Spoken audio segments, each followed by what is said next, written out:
very interesting thing happens at the beginning of season 4 because all of our season enders are cliffhangers and we usually jump right in, but this year we are going into the past 7 years to see the beginning of John and Dutch's relationship, basically how they became partners and what that looked like.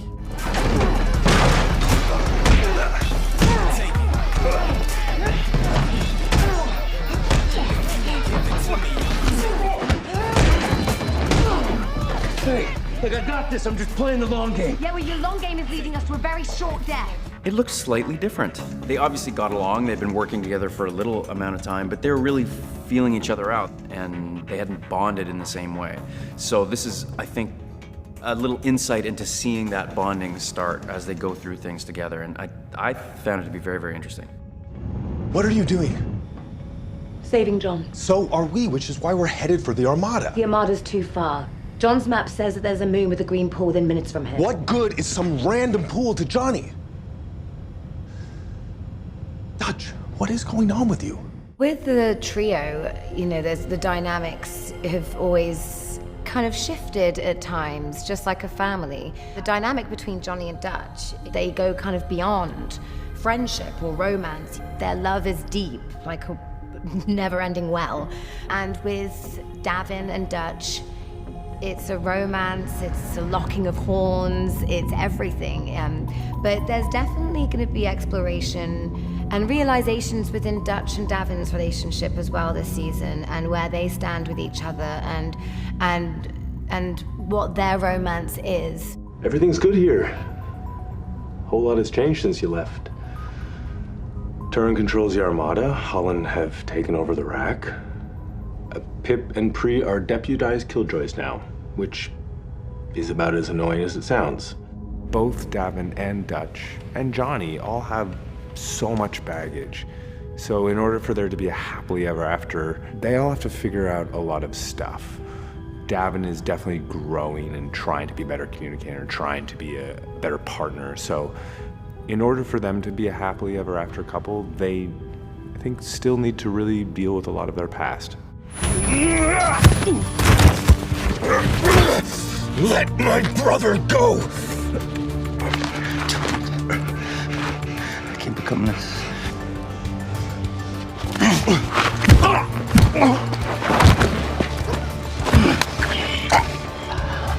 Because I want to be this. He gets Hollandized, is basically the best way to put it, and starts to lose touch with his emotions, his caring, his compassion, which is what happens when you're subjected to the green. He really turns up the jerk. John's always being the nice guy, the compassionate guy, so to get to flip it on its head was actually a lot of fun. You have to rest. You almost died out there, but I saved you. You're welcome. I guess I'm not used to you not trying to murder me and everyone I love. Me neither. We discover the lady in the green, this whole new force in our show, this kind of whole new villainous force, and we've kind of gone past Anila, and there's an understanding between Dutch and Anila, and a kind of realization with the two characters, and actually they are stronger as one. I don't think it's more difficult to play, the dynamic switching between Anila and Dutch. I think it's difficult for the characters to accept that that's happening.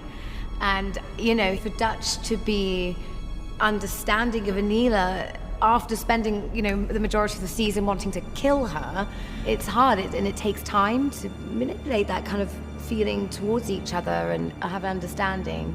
Their mannerisms are still the same, but it's their dialogue with each other and their warmth and their understanding of each other. You actually kind of see that Dutch isn't always right, and, you know, Nina was actually right in what she's doing in that, so it's fun to definitely play. Welcome to Camp Human. I don't understand. How are you all here? This is so much better than getting shot in the face. It was close. Been tracking your ship since it left the rack. You're lucky we didn't torch you on entry. Oh. Thanks. The team of the Killjoys, our family's completely expanded with Zeth and Pippin and, you know, Turin, Fancy. We've kind of created our whole family because we all have to stick together in these times of need and war. What fans should expect from this season is what they always come. to Killjoys for. Obviously, it's for all the adventure and the fun and the excitement and the action.